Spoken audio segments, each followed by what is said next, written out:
예, 반갑습니다, 여러분. 자, 2학기 양육과정 또 시작하게 됐습니다. 이렇게 또 이렇게 긴 여름을 보내고 또 이렇게 뵈니까 너무 반갑습니다. 근데 아직도 여름이 안 끝난 것 같아요. 예, 여전히 좀 덥고 그런데. 그러나 가을에 또 이렇게 모여서 함께 공부할 수 있도록 해주신 하나님께 감사드리고, 또 우리 세월에 오신 분들도 또 있고, 우리 장로님도 오시고, 우리 또 권사님들, 집사님 오셔서 같이 공부해 주셔서 감사합니다. 자, 기도하고 시작하겠습니다. 하나님 아버지, 은혜를 감사합니다. 또 2학기 양육과정을 시작하며 특별히 구속사에 대한 공부를 할 수 있도록 은혜 내려주시니 감사합니다. 이 공부를 통하여서 우리가 성경에 대해서 더 바르게 알고, 특별히 구약 성경을 어떻게 예수 그리스도 중심적으로 이해할 수 있을까 함께 생각하며 또 재미있게 공부할 수 있도록 이번 2학기 때도 하나님이 함께하여 주옵소서. 이 시간 성령께서 우리를 깨우시고 또 큰 은혜와 또 즐거움도 허락하여 주실 줄 믿사옵고 감사드리오며 예수님의 이름으로 기도하옵나이다. 아멘. 예.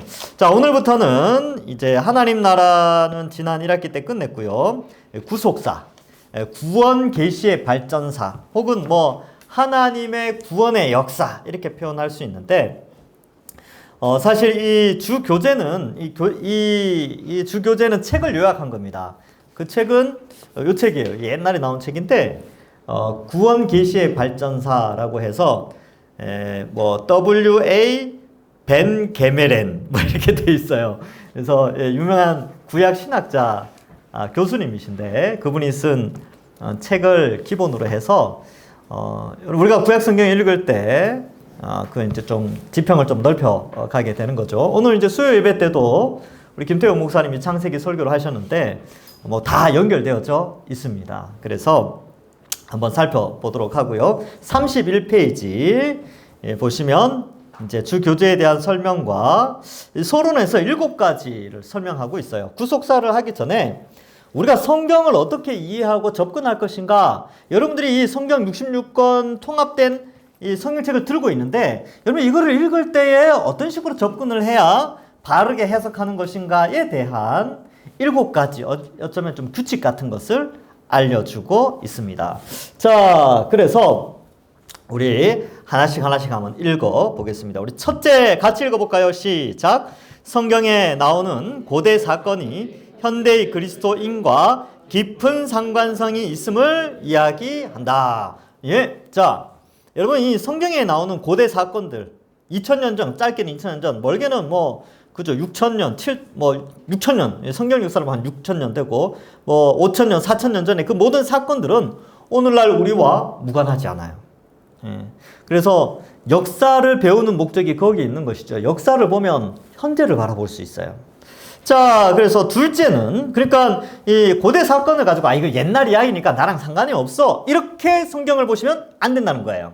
자, 두 번째 같이 읽어보겠습니다. 시작. 신학적 전통과 교리는 성경 해석의 신선함과 깊이를 더해주기에 성경 이해에 도움을 준다고 말하며, 또한 현재 본문 자체의 의미를 떠나고 있는 것에는 경고를 하고 있다. 예, 자, 여기서 2가지를 강조합니다. 첫 번째는 전통과 교리예요. 교리. 그러니까 이 교리라는 것은 2000년 기독교 역사 속에 우리 믿음의 선배들이 가장 바르게 해석해 놓은 믿음의 유산들이 남겨져 있습니다. 그것을 바탕으로 해서 성경을 해석해야 되죠. 그래서 이러한 성경 이해에 도움을 준다고 말하고 있고요. 두 번째로는 성경 본문 자체의 의미를 떠나는 것에 대해서 경고를 한다는 거예요. 그러니까 이제 성경이 원래 성경 읽었잖아요. 근데 그 본문이 원래 주고자 하는 의도, 즉 하나님이 저자를 통하여서 전달하고자 하는 메시지를 떠나서 다른 메시지를 전하면 안 된다는 거예요. 맞죠? 그러면 그렇게 하려면요, 우선 본문 자체의 내용을 이해를 해야 돼요. 그죠?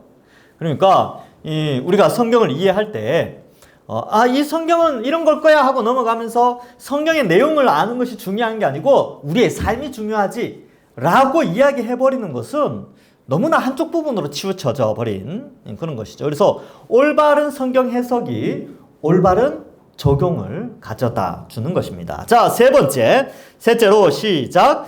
20세기 들면서 과거의 내용을 거부하고 새 것을 끊임없이 추구하는 현상이 등장하고 비평하기 등장했지만 곧 한계를 드러내었다. 성경을 올바로 이해하는 것은 믿음이 전제되어 전인격적인 헌신이 요구되는 것이다.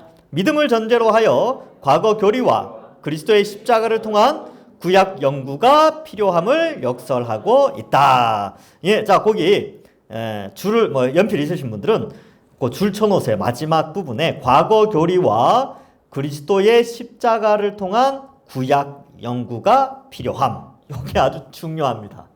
그러니까 구약 성경을 볼 때는요, 교리를 중심으로, 교리를 통하여서, 그리고 예수님의 십자가를 중심으로 성경을 이해해야 됩니다. 그래서 구속사 그러면 구속의 역사가 어떻게 예수 그리스도 중심적으로 펼쳐졌는가? 하나님이 인류 역사 속에 개입하셔서 예수 그리스도를 나타내기 위하여 구약과 신약에 도대체 무슨 일을 하셨는가가 바로 구속의 역사, 구속사입니다. 그러면 여러분, 구속사를 다룰 때는요, 현 시점에서 그리스도를 중심적으로 해서 신약이든 구약 성경을 볼 수 있는 눈이 필요해요. 그러니까 십자가를 거쳐서 구약을 보는 거죠.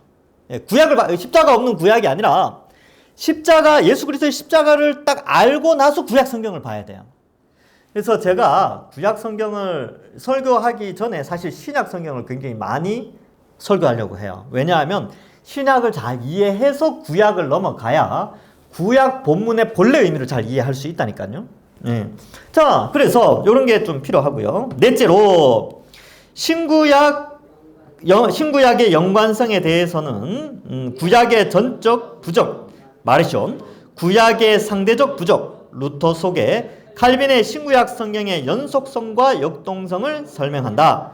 그 설명은 율법과 복음, 약속과 성취, 상징과 실제라는 것을 통해 설명하고 있다. 자, 넷째는 신구약 성경의 연관성이에요. 제가 좀 전에 말씀드렸다시피 예수 그리스도를 중심적으로 구약을 봐야 되고 구약을 볼 때도 예수 그리스도 중심적으로 봐야 됩니다.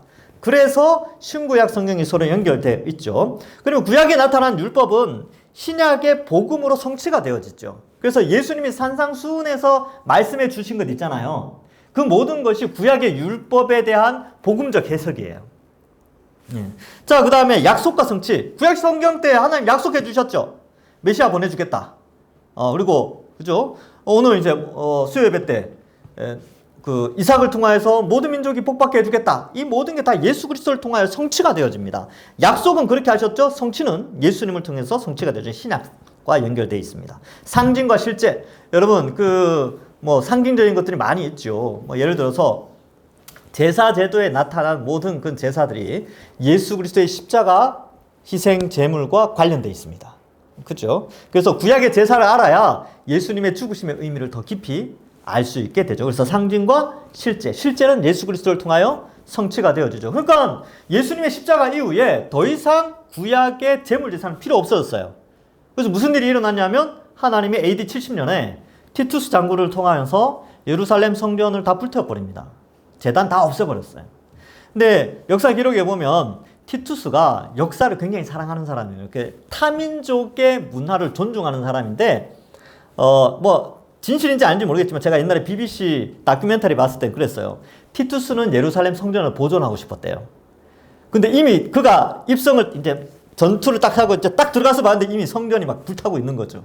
그래서 되게 안타까워했다. 그런 내용이 나오고 그 안에 있던 이제 메노라라고 해서 그 촛대 있잖아요. 그런 것들을 막 이제 로마로 갖고 가는 그런 내용이 나옵니다.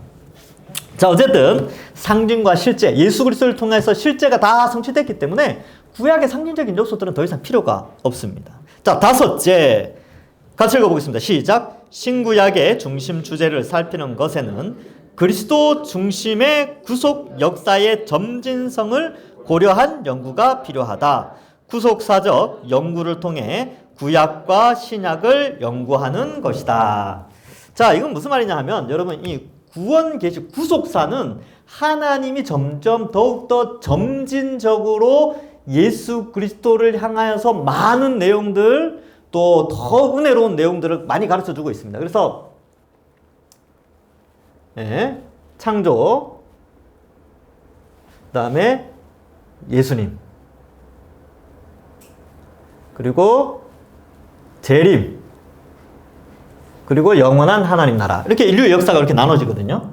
그래서 이 창조부터 예수님 오실 때까지를 구약시대라 그러는데, 창조 때부터 예수님이 오시고 그 예수님으로 말미암아 펼쳐질 하나님 나라에 대해서, 이 하나님 나라가 이루어질 것이라는 약속이 쭉 조금씩 해서 이렇게 구원 계시가 조금씩 넓게 알려지게 됩니다. 그죠? 근데 우리가 언약할 때 했지요. 어떻게 알려져요? 예, 모세 시대 때, 그 다음에 다윗 시대 때, 그리고 선지자, 누구 빠졌는데? 아브라함. 자, 다시. 아브라함 언약, 모세 언약, 다윗 언약, 새 언약. 이 언약을, 약속이죠, 약속. 약속을 주시면서 그 약속이 예수 그리스도 중심적으로 성취가 되어지거든요. 근데 이 이스라엘의 역사 속에서 하나님이 이런 언약을 주시고 그 언약을 성취하기 위해서 하나님이 이스라엘을 구원하시는 약속들을 주실 때 그 내용들이 점점 확대되어져서 그리스도를 통하여 성취되어지는 거죠. 이걸 구속의 역사, 구원 계시의 발전사, 점진적 발전이라고 표현합니다. 그래서 여기서 그리스도 중심적으로 역사의 점진성 고려가 필요하다.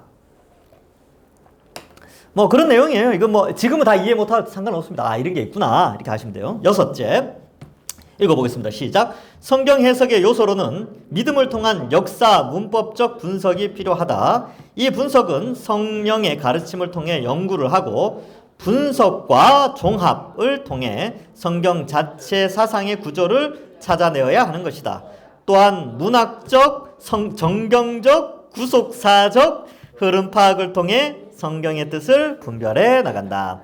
자, 이 반게메렌 교수는 성경 해석을 세 가지로 접근을 해야 된다고 설명해요. 특별히 강조하는 것이 이 역사 문법적 분석, 이렇게 표현하는데, 보통 뭐 성경 해석 그러면 문법적, 역사적, 신학적 이런 용어를 써요. 그래서 성경 해석을 할 때 세 가지 아주 중요한 관점이 필요하다.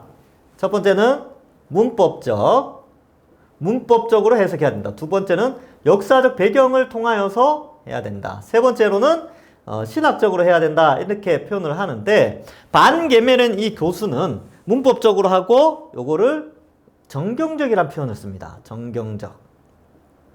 물론 이 정경적이라는 용어 표현은 굉장히 다양한 의미로 쓰이는데, 이 책을 쓰신 분은 요걸 이제 역사 쪽과 좀 연결시켜요. 그 다음에 신학이라고 했을 때는 요거를 예수님 중심적으로 보자는 거죠. 그래서 요걸 구속사 관점에서 예수님을 중심으로, 특별히 이 사람은 구약학자니까 구약을 이렇게 보자는 거예요. 그래서 여러분 이 책을 딱 살피면 이제 한 장 딱 넘어가면 문법적인 것에 대해서 설명을 해줘요. 창세기를 문법적으로 어떻게 볼 것인가, 그 다음에 정경적으로 어떻게 볼 것인가, 구속사적으로 어떻게 볼 것인가, 이건데, 제가 이 책을 읽고 우리 동기들하고 같이 연구할 때에 이 정경적인 요 해석법이 굉장히 제게는 구약 성경을 이해하고 특별히 창세기를 이해하는데 엄청나게 도움이 됐습니다. 지금 우리 이훈 전도사님하고 김태형 목사님이 창세기 설교하잖아요. 그러면 이 구속사 하시는 분들은 엄청나게 도움이 되실 겁니다. 자, 그래서 그렇게 돼 있어요. 이게 해석은 이렇게 하는 겁니다. 그러니까 이런 배경을 통해서 하는데, 이거 너무 어려운 거 아닙니까? 평신도들이 하기에 어려운 거 아닙니까? 이렇게 생각하는데, 아니요. 여러분, 신학교가 왜 존재하느냐 하면요, 교회에서 목회자를 파송해요. 신학교에. 그래서 거기서 잘 배워가지고 와서 가르쳐 달라는 겁니다. 왜? 성도들이 일해야 되잖아요. 또 애도 봐야 되고 살림도 살아야 되고 하는데 언제 학교 가서 공부하겠습니까? 대신에 우리 교회에서 한 명 보낼게요 해가지고 우리 목사 후보생을 보내가지고 신학교를 가서 공부하고 나중에 목사 안수 받아서 각 지교에 파송을 받는 거예요. 그러면 여러분, 신학적인 이런 성경 해석의 방법이나 이런 것들은요, 목회자만 누리는 특권이나 권위를 위한 어떤 그런 게 아니에요. 이거는 공유되어야 되는 부분입니다. 요즘 공유 산업 이런 거 많이 쓰죠. 차 나눠 타고 공유 많이 하잖아요. 마찬가지로 이러한 하나님이 이렇게 놓은 이런 성경을 이해하는 것은요, 공유를 해야 됩니다. 왜? 그래야 같이 자랄 거 아닙니까? 그죠? 그래야 저도 더 공부 열심히 하게 되고 여러분들도 믿음이 더 자라갈 거 아닙니까? 자, 7번째 한번 읽어보겠습니다. 시작. 성경 해석과 삶의 변화에서 개인적 해석을 배제하고 공동체적 해석으로 가며 현대적 상황에 맞게 적용하도록 한다. 자, 개인적 해석을 배제한다. 이 말은 내가 생각할 때는 이렇다라는 건데 이걸 이게 진리다라고 생각하면 안 된다는 거예요. 왜냐하면 아까도 앞에서 살폈지만 믿음의 선배들이 교리라는 체계를 세워놨고 성경을 해석하는 방법은 이러이러한 방법으로 해석되어져 온 것들이 있기 때문에 내가 이 본문은 이럴 것이다 라고 함부로 생각을 해서는 안 된다는 거예요. 근데 이단들은 어떠냐면 자기가 기도원 가서 며칠 금식해서 환상을 통해서 이렇게 해석을 하는 거예요. 자기 주관적 해석이죠. 그래서 위험한 거예요. 그러니까 이 역사적 전통을 다 무시하잖아요. 자, 그래서 이러한 것들 개인적 해석은 일단 배제하고 그러면 어떻게 배제하느냐? 배제하는 훈련은 이거예요. 첫 번째, 성경은 글로 돼 있죠. 글로 돼 있으니까 글을 읽는 방법을 알아야 됩니다. 근데 감사하게도요, 여러분 우리가 한글을 알아요. 이건 100년 전에는 꿈도 못 꾸던 일들입니다. 100년 전에 앉아있는 사람 중에 거의 절반 이상이 글씨를 몰랐다니까요. 저희 어머니도 교회 가서 한글 배우셨어요. 일본어를 더 잘하셨다니까요. 일제시대 어릴 때. 그 학창시절 머리 빨리빨리 돌아갈 때 일제시대였거든요. 일제강점기였거든요. 그러니까 일본어도 잘하시고 일본어를 아세요. 근데 한글을 몰라.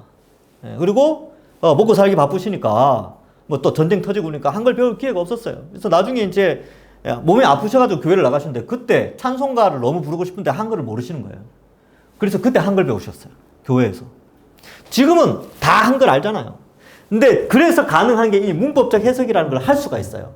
읽으면 이해되니까. 이거 제가 하는 훈련하기 위해서 주보를 주간 말씀이라는 걸 그렇게 해놓은 거예요.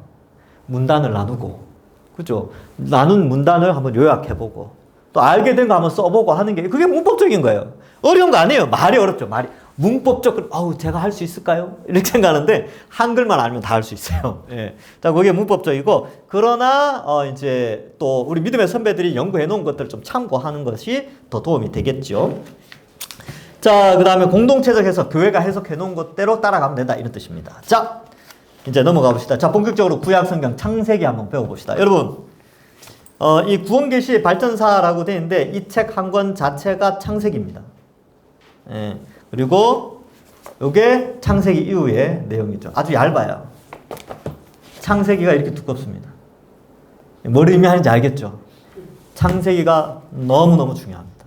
예, 구약 전체를 끌어가고 있는데 물론 모세 율법도 굉장히 중요하죠. 선지자들의 활동은 다 모세 율법과 연결되어 있는데 그러나 이 창세기를 왜 중요시 여기냐면 이 창세기를 읽으면 하나님이 원래 계획하셨던 창조의 목적과 하나님이 이루시려고 하는 하나님 나라의 모습들을 볼 수가 있어요. 자, 그래서 그렇습니다. 자, 소외 속의 창조. 이렇게 제목이 그래요. 제가 지은 건 아니고. 자, 한번 보겠습니다. 서론. 창조 기사는 이방 세계에는 혁명적이고 근본적으로 새로운 세계관을 제시하여 주었다. 원래 창조가 원리인데 사람들은 하나님을 떠나면서 창조 기사를 믿지 않게 되었고 그 역사가 꽤 깊어졌습니다. 그런데 이 성경에서 창조 기사를 이야기하니까 사람들은 새롭다 이렇게 생각하는 거예요. 왜요? 헬라가 지배할 때는 헬라 사람들이 어떻게 생각했냐면 그 헬라 철학을 읽어보면 이건 우연히 생겼다라고 혹은 뭐 어떤 물질이 있을 때 거기서 유출되었다. 뭐 유출설 이렇게 표현하기도 하고 뭐 이데아 뭐 어떤 행복의 영원한 가치관의 세계 뭐 이런 식으로 이제 이 세계에 대한 평가를 하고 이 세계의 원인을 찾아가기 시작했어요.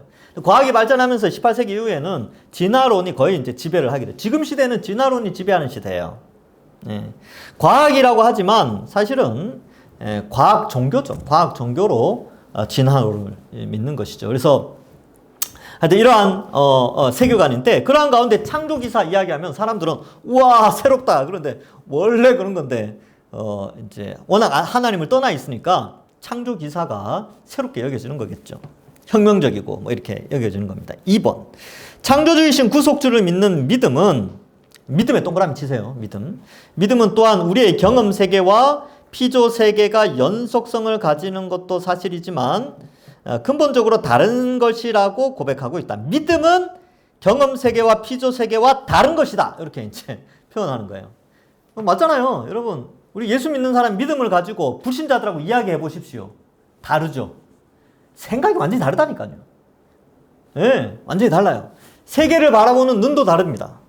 근데 제가 이게 야고보서 할 때 비유를 썼던 건데, 금요기도회 때 다른 배를 타고 있어서 그래요. 세상 사람들은 화려한 크루즈선을 타고 가죠. 크루즈선을 안 타봤지만 제가 여행 프로를 좋아해서 크루즈선 타는 거 이렇게 영화 찍는 거 보니까요. 크루즈선 안은 하나의 국가와 같아요. 그 안에서도 1등석, 2등석, 3등석이 또 나눠져 있어요. 1등석에 탄 사람은 또 그 배 안에서 자기 자랑을 합니다. 뭐 자랑하고. 수영장 가서도 막, 그죠? 뭐 자랑하고. 또 레스토랑 가서도 막 자랑, 비싼 거 먹고. 또 이제 싼 거 먹는 사람 싼 거 먹고. 그 하나의 나라예요, 나라. 그 안에서 자랑하고, 높이고, 잘난 척하고, 막 그렇게 가는데 그 목적지는 어디라고요? 지옥이에요, 지옥. 지옥에서. 근데 우리가 탄 배는 그러한 세상의 질서가 지배하는 그런 배가 아니야. 왜? 우리가 탄 배는 예수님이 운전하시는데 통통배예요, 통통배. 통통배 사람 많이 탈 수 있어요, 없어요? 많이 못 타죠. 그래서 좁은 문이라고 한 거죠. 협착한 길이라고 한 이유가 거기 있습니다. 그리고 통통배에서 뭐 수영복 자랑할 일이 있습니까? 수영장도 없는데. 그렇죠? 크루즈선에는 사우나도 있고 막 그러잖아요. 뭐 수영장도 있고. 그래, 배 안에 수영장이 있다니까요. 도박장도 있어요. 통통배는 그런 거 없습니다. 그냥 이제 많이 타면 탈수록 위태위태하고 그렇죠. 크루즈선은요, 멀미 안 해요. 멀미 안 합니다. 그런데 통통배는 멀미 나요. 공기도 안 좋고 화장실도 별로 안 좋습니다. 그리고 불편하죠. 거기서 뭐 자랑해다 의미가 없어요. 뭐 알아주는 것도 아니고, 그렇죠? 근데 목적지는 영생복락의 하나님 나라, 천국의 섬입니다. 그 배에서 내리는 순간 우리 몸은 영원히 죽지 않을 몸으로 변화가 되어지지요. 바로 그런 의미가 있습니다. 그러니까 이 완전히 달라요. 그러니까 우리가 가진 믿음과 경험 세계와 피조 세계의 가치관이 완전히 달라요. 연속선상에서 우리가 그 속에 살고는 있지만 다르다는 거죠. 3번 창세기 2장 4절부터 11장 26절은 창조주께 대한 인간의 적의, 그 다음에 대적하는 그런 마음이죠. 반항, 역적 이런 거예요. 심판과 동시에 은혜로 임하는 하나님의 반응을 부단히 증가하고 있다. 인간의 멀어짐, 하나님의 은혜와 관용에 의한 심판, 이런 표현이 쓰여지고 있죠. 자, 이제 문학적 관점에서 접근을 한번 해보겠습니다. 자, 이 책은 이렇게 돼 있어요. 챕터마다, 각 장마다 요거와 관련해서 창세기 요 부분을 이렇게 살펴봅시다. 또 그 본문에 대해서 요렇게도 살펴봅시다. 그러면 그 같은 본문을 가지고 요렇게도 살펴봅시다. 요렇게 책이 돼 있어요. 그러면서 여러분, 구약을 접근하는, 공부하는, 이제 뭐라 그럴까요? 틀. 그걸 우리에게 줘요. 그러니까 이제 습관, 루틴이라고 하죠. 요즘 자주 쓰는 말 중에 TV를 틀면 뭐 생활 루틴 이런 표현을 써요. 루틴이 뭐냐면 습관, 규칙 뭐 이런 거거든요. 우리가 성경을 해석하는 루틴을 반개멜에는 이렇게 제시하는 거예요. 문법적으로 보고 그 당시의 상황을 보고 예수님 중심으로 보자. 이런 거예요. 자, 그러면 그 다음 나오는 부분을 한번 보겠습니다. 자, 표가 나오죠. 뭐 어려운 말이 나옵니다. 톨레도트, 이 히브리어인데 족보라는 뜻이에요. 그러니까 우리 번역에는 족보라고 번역되어 있고, 뭐 주로 족보고요. 계보. 옛날 번역에는 대략이라고 되어 있는데, 그 대략이라고 되어 있는데, 개역 개정에는 내력이라고 되어 있습니다. 2장 4절. 창세기 2장 4절. 천지에 창조된 내력이 뭐 이렇다. 이렇게 되어 있는데, 톨레도트라는 단어가 등장하면서 창세기를 10개로 구분한다는 거예요. 50장까지 나눠져 있는데 10개로 구조가 나누어져 있다는 거죠. 그러니까 하나님이 모세를 통하여 창세기를 쓸 때에 문학적 구조를 가지고 썼다는 거예요. 막 쓰게 한 게 아니라 이 용어를 통하여서 인류의 역사를 10개로 나누어서 설명하기를 원하고 앞에 5개, 뒤에 5개 또 확 나눠집니다. 앞에 5개는 아브라함 이전까지 톨레도트라는 용어를 써서 족보를 기록하고 있고요. 뒤에 5개는 아브라함 이후에 아브라함, 이삭, 야곱 이후에 계보들, 즉 족보에 대해서 쓰고 있다. 이렇게 문학적으로 접근해서 이 창세기를 살펴보자 이걸 하는 거죠. 근데 이런 거는요, 저도 처음 알았어요. 이건 뭐 어떻게 알겠습니까? 그죠? 일반 사람들은 몰라요. 우리가 히브리 사람들도 아니고 책 보니까 이렇게 돼 있죠. 그러니까 신학자들이 2000년 동안 이런 거 연구한 거예요. 우리는 보고 알면 되는 겁니다. 얼마나 좋아요. 예, 우리 너무나 좋은 시대에 살고 있지요. 자, 그래서 뭐 본문이 돼 있고 뭐 내용이 그렇게 쭉 돼 있어요. 자, 33페이지 제일 위에 읽어봅시다. 시작. 창세기는 구조적으로 10차례 반복되는 누구의 계보가 이러하니라. 이 문구가 10번 사용된 것은 우연이 아니다. 이 공식 구절은 창조기사, 를 애굽에서의 이스라엘에 관한 기사와 연결시키는 교량 구실을 한다. 출애굽기 1장에도 이렇게 되어 있죠.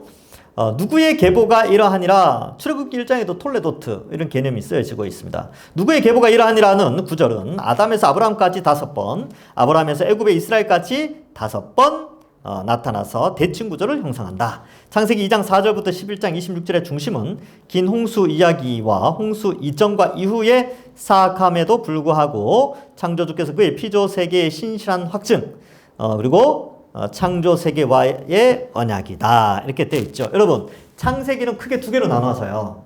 그런데 홍수와 관련해서는 이제 홍수 이후의 중심 인물은 아브라함이에요. 그죠? 그리고 홍수 이전에는 뭐 이렇게 이제 뭐 노아도 관련돼 있고 홍수 이후에 뭐 이렇게 계보가 나오긴 하지요.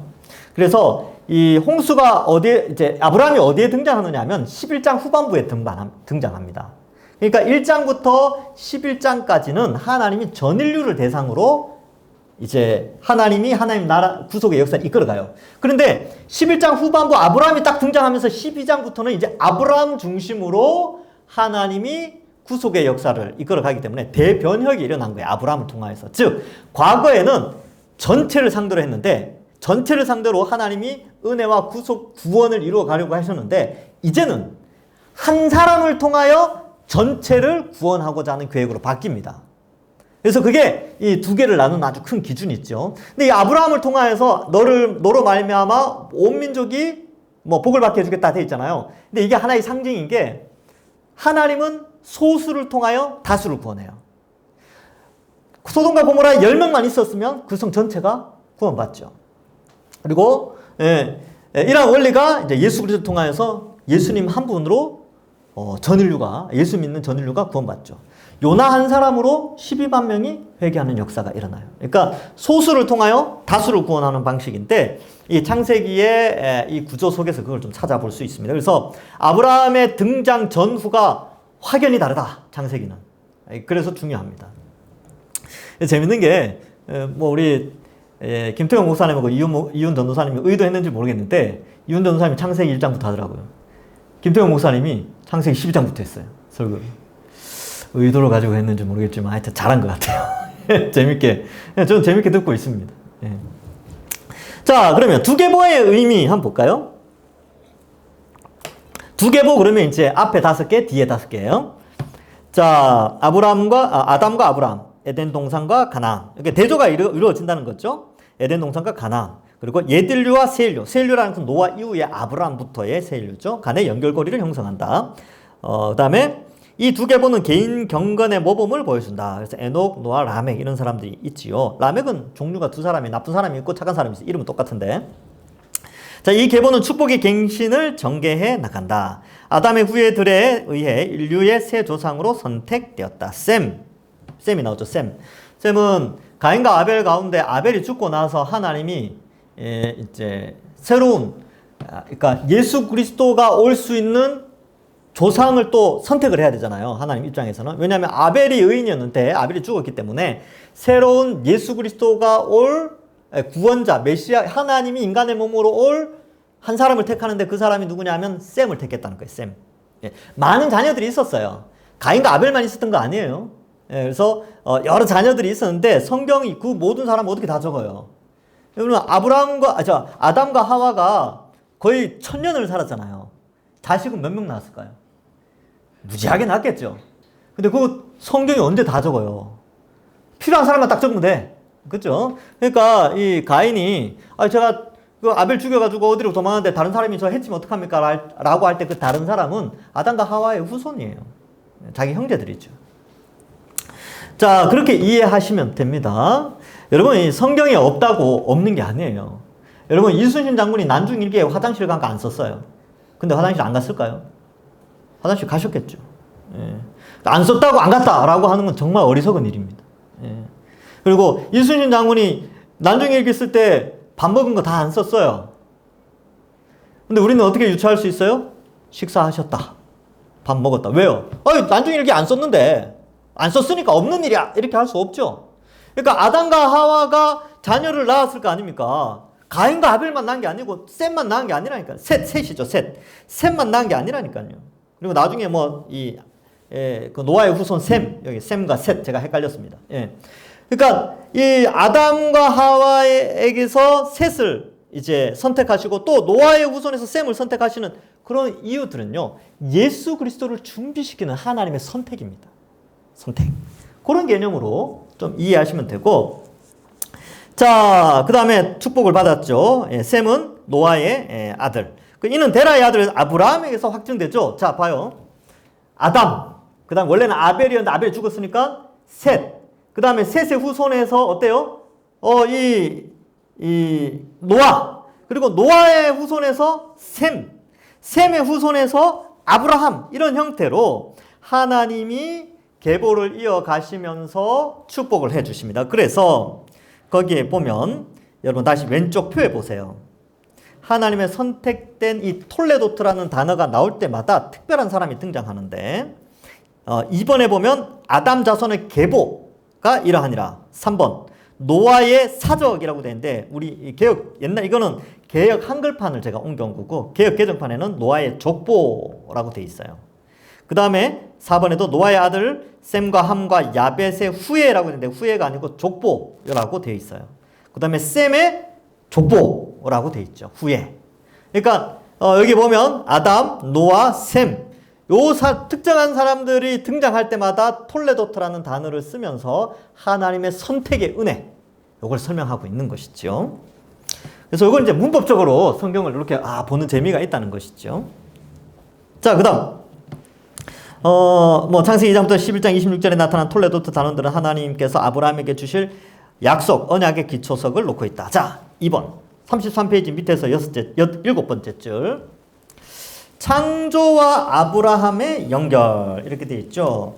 창세기 9장부터 10장은 한 단원을 형성한다.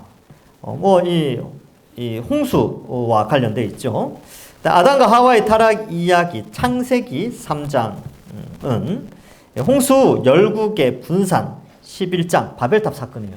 11장이 바벨탑 사건인데 으로 이어지는 흐름의 시작점이다. 이렇게 되어 있는데 이게 무슨 내용인지 잘 모르셔도 상관없습니다. 어쨌든 창조에서 아브라함까지 이렇게 쭉 연결되면서 톨레도트라는 단어를 쓰면서 큰 이렇게 두 개로 나눠지면서 의미가 흐름이 나누어지는구나. 이 중요한 부분이 바로 이 9장 10장의 홍수 사건이구나. 그리고 11장의 바벨탑 사건이구나. 이렇게 알 수 있죠. 반역의 세계. 근데 9장, 10장, 11장은요. 다 심판과 관련되어 있어요. 하나님과 멀어진 자의 심판. 심판이 반드시 있다는 것이죠.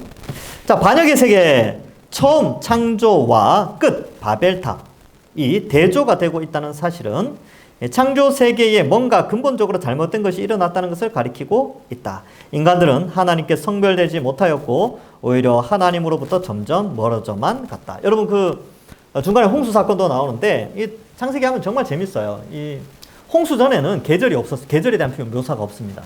근데 홍수 후에 계절의 변화가 생겼어요. 근데 이 계절의 변화라는 것이 지구의 자전축이 23.5도 기울어졌기 때문에 나타나는 거고 공전하기 때문에 나타나는 거거든요. 근데 만약에 생각해 보세요. 기울어지지 않았고 똑바로 해서 공전을 했다면 계절의 변화가 없어요. 그렇죠? 근데 이게 23.5도 기울어졌고 그다음에 지구 변화가 엄청나게 있어 계절의 변화가 있다는 것은 추위와 더위가 있다는 건데 지구 환경에 큰 변화가 있었어요. 큰 변화. 근데 창조 기사에 보면 하늘에 물층이 있었다라고 나오는데 노아 홍수 때 다 쏟아졌죠. 그러니까 지구는 엄청난 변혁이 일어났고 그때 모르죠. 화산 같은 게 많이 터졌을 수도 있고 과학적으로 볼 때. 그리고 이제 그런 거 설명해요. 지구가 자전을 하면서 공전하잖아요. 이게 여러분 자전을 하면서 공전을 하는데 태양은 은하를 또 공전해요. 태양계는. 그러니까 이 속도가 어마어마합니다. 근데 중력의 외수는 잘 모르는데 온 땅에 홍수가 덮이면서 지구는 도는데 물은 여러분 이 물이 돌지는 않아요, 사실은. 물은 이렇게 있는데 지구가 돌면서 이렇게 뭐라 그럴까 관성에서 따라가는 그런 게 있거든요. 그래서 지구 지각이 어떻게 변할지 상상을 못 한대요, 사실은. 알 수가 없어요. 근데 이제 우리가 예측을 하죠. 그죠? 뭐 그랜드 캐년 가서 뭐 이렇게 막 이렇게 하고 그러는데. 하여튼 엄청난 대변혁이 일어났고요. 그게 이제 심판을 의미합니다. 그래서 뭐 그런 것들. 계절의 변화는 어떻게 보면 심판의 한 형태죠. 찌는 더위, 그리고 살을 애는 추위. 이건 고통이잖아요. 근데 예전에는 원래 하나님 나라엔 그런 게 없었다니까. 너무나 살기 좋은 상태. 그러니까 주님 빨리 오셔야 돼요. 지금 보세요. 지금 지구 가열하러 막. 그리고 지금 뉴스 보니까 리비아에는 홍수 났어요. 모로콘 지진이 일어나고. 하여튼 수천 명, 아직 다 몇 명이 될지 몰라요. 엄청나게 많이 죽었죠. 또 바다에는 이제 방사능 뿌려지고요. 예. 그래서 뭐 저도 이제 괴담으로 잡혀갈 수도 있는데 하여튼 뭐 좋지는 않을 것 같아요. 안 뿌리는 것보다는 뿌리는 게 좀 해롭겠죠, 아무래도. 뭐. 그 다음에 뭐 그런 것들 볼 때 지구는 점점 더 창조 세계에 더 멀어지고 더 안 좋아집니다. 근데 그러나 우리 소망하죠. 예수님 오시면 다 해결됩니다. 예, 예수님 오시면 다 해결돼요. 예. 자, 34조. 하나님의 통제 아래 있는 세계. 하나님의 통제, 즉 통치는 아담에서 아브라함으로 이어지는 축복의 전개 속에 항상 명확하게 나타나 있다. 그래서 창세기는요, 심판 가운데 축복이에요. 그러니까 이 타락한 시대 보잖아요. 타락한 시대, 타락한 문명, 안 좋아지는 지구 환경 가운데 하나님이 어떻게 은혜를 주시는가? 그의 택한 백성들을 어떻게 지키시고 보호하시는가? 이걸 한번 보자는 거예요. 이게 이제 성경의 역사에서 그걸 보여주는데, 여러분 세상은 이렇게 돌아가지만 하나님 우리를 지키십니다. 네, 걱정하지 마세요. 자, 축복은 창세기 2장 4절부터 11장 26절에서 점진적으로 구체화되어 간다. 하나님께서는 아담과 하와, 이브라고 되어 있는데 이게 히브리어를 헬라어로 바꾸면서 또 라틴어로 바꾸면서 이브라는 표현이 등장하게 됩니다. 그래서 원래 히브리어에는 이브라는 표현이 없어요. 그래서 헬라어에서 라틴어로 옮겨가면서 번역되면서 이브라는 표현을 이제 영어에서도 쓰게 됐죠. 이거 옛날에 제가 이 단어 원어 의미를 좀 살펴본 적이 있는데 하여튼 그렇습니다. 노아 축복, 후손의 번성, 모든 인류에게 축복해 주신다. 창세기의 축복이 노아 때에 다시 한번 회복시키는 것이죠. 창세기 2장 4절부터 11장 26절의 전개는 하나님 축복의 연속성, 개인과 가족의 축복의 구체화, 타락에 대한 심판 가운데 인간을 버리지 않으심, 이렇게 되어져 있습니다. 그래서 축복이 연속된다. 이거 중요해요. 축복의 연속성 줄 쳐놓으세요. 예. 그리고 개인과 가족의 축복 구체화, 그리고 심판 가운데 버리지 않으심. 그래서 원래 이제 그런 거 있잖아요. 만들어 놨는데 마음에 안 들면 없애고 새로 만들 수 있잖아요. 근데 하나님 그렇게 하지 않으셨어요. 그죠? 그러니까 이게 뭐냐면 아버지의 마음인 거죠. 자식이 마음에 안 든다고 없애고 새로 다른 애 낳아야지. 그런 부모 없어요. 하나님도 똑같습니다. 그래서 저는 이제 옛날에 궁금했거든요. 청소년 시절에. 아이고, 아담과 하와 죄 짓고 막 그랬으면 없애버리고 새로 흙으로 다시 만들면 되지. 왜 그러셨을까 했는데 나중에 조금 더 지나니까 이해가 돼요. 그리고 자식을 낳고 보니까 더 이해가 됩니다. 예. 아무리 마음에 안 들어도 자식은 자식이에요. 예. 그래서 끝까지 돕는 것이죠. 자, 밑에 한번 봅시다. 자, 다 끝나갑니다. 2번 전까지 하겠습니다, 오늘. 창세기 2장 4절부터 11장 26절. 왜 26절까지냐면 11장 27절부터 아브라함이 등장하거든요. 그러니까 26절까지 5개의 톨레도트 단위들은 이 창조 기사를 아브라함의 선택 기사와 연결시켜 주고 있다. 아담에서 아브라함까지의 인류의 발전을 추적, 인류의 타락과 반역을 제시하고 모든 피조물에 대해서까지 자신의 은혜를 확장하신다. 그래서 인류를 다루고 있어요. 인류. 그런데 6번째 톨레도트, 데라의 족보는 이러하니라, 후에는 이러하니라 할 때부터는 인류가 아니라 아브라함에 집중해요. 아브라함에게. 예, 그런 차이점이 좀 있습니다. 그래서 사람들과의 관계성의 발전, 축복의 갱신. 단, 인류의 고대사를 완벽하게 복구하기는 어렵습니다. 왜냐하면 노아홍수 이후로 모든 것이 다 달라졌어요. 여러분 우리가 생각할 때 청동기, 그러니까 구석기, 신석기, 청동기, 철기 이렇게 나누잖아요.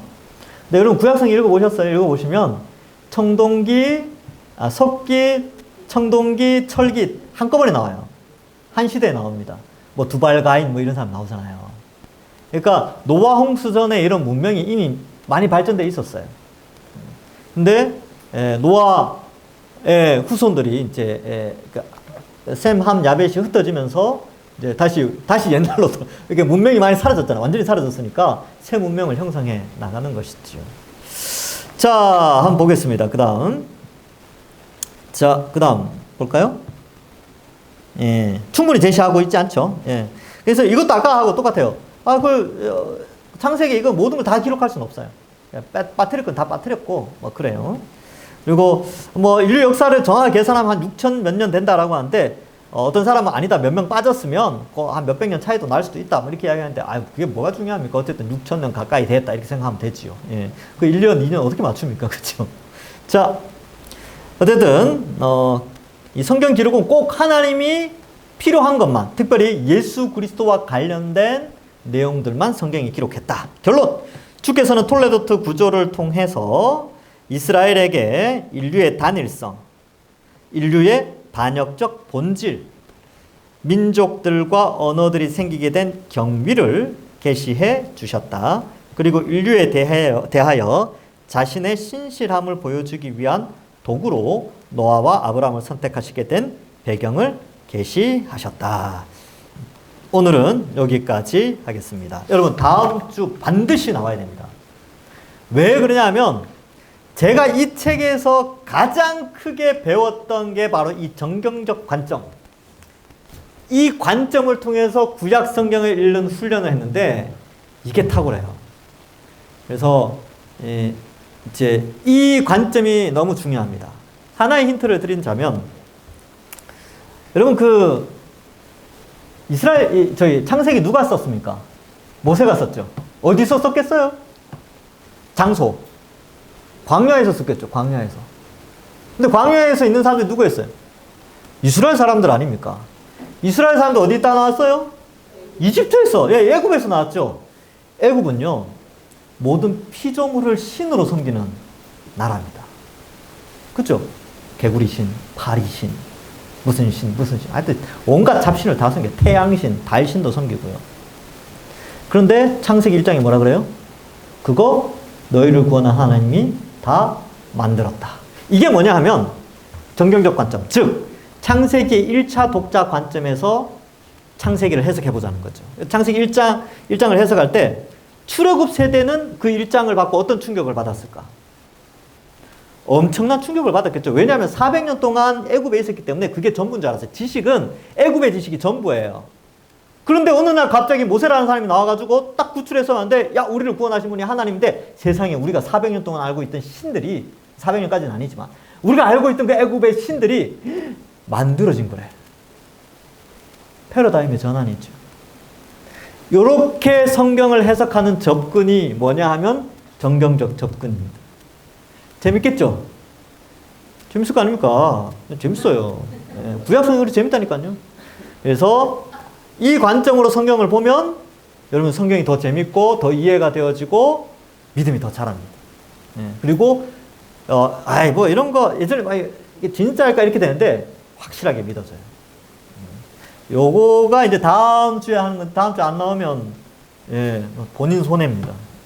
꼭 나오도록 그리고 안 아프시도록. 아프시면 안 됩니다. 환절기 때 많이 아플 수 있는데 아프시지 마시고 다음 주 정경적 관점에 대해서 살펴보는데 제가 좀 전에 말씀드린 건 나중에 나와요. 나중에 요 창세기에는 또 약간 이 책에서 다루지 않는 것들 제가 이제 또 다른 책에서 본 것들을 참고해서 추가로 보충 설명해 드리니까 더 재밌을 겁니다. 자, 기도하고 마치겠습니다. 우리 잠깐 기도할까요? 잠깐 기도하실 때 하나님 구원 계시의 발전사 구속의 역사를 우리가 이제 첫 시간을 맞이하였는데 앞으로 더욱더 잘 배울 수 있도록 해달라고 지혜와 명철 달라고 또 즐거운 시간이 되고 하나님을 더 깊이 알아가는 시간 되게 해달라고 짧게 잠깐 기도하고 제가 마무리 기도하고 마치겠습니다. 함께 기도하겠습니다. 하나님 아버지 은혜를 감사합니다. 우리를 택하시고 구원하여 주셔서 또 이렇게 예수님 믿고 또 이렇게 함께 수요일 저녁에 피곤한 시간이지만 또 성경 공부할 수 있도록 은혜 내려주시니 감사합니다. 하나님 성경을 살필 때에 아버지 하나님 앞에서 온전히 우리가 귀하게 쓰임받는 자들이 되게 하시고 이 구속사를 배우면서 하나님 성경에 대한 바른 이해와 예수 그리스도 중심적으로 온전히 배워나가는 그런 성경 해석의 좋은 그런 틀들을 우리가 배울 수 있게 하여 주옵소서. 성경이 주는 재미를 알게 하시고 하나님을 알아가는 즐거움으로 말미암아 우리의 구원이 더욱더 깊어지는 우리 이 귀한 시간 되게 하여 주시옵소서. 아버지 하나님께서 이번 학기 동안 우리와 함께 하여 주시고 또 다음 주에도 더욱더 건강하게 보게 하여 주옵소서. 하나님 아버지 은혜를 감사합니다. 이 학기 구속사 강의를 시작하였습니다. 하나님께서 우리와 함께 하여 주셔서 배움의 즐거움을 알게 하시고 하나님을 알아가는 기쁨이 우리에게 넘치며 피곤한 시간이지만 새 힘을 얻고 돌아가는 매주 시간들 되게 하여 주옵소서. 함께한 우리 모든 주의 백성들에게 더욱더 크신 축복 주시고 은혜 내려주실 줄 믿사오며 감사드리옵고 예수님의 이름으로 기도하옵나이다. 아멘. 수고하셨습니다. 감사합니다.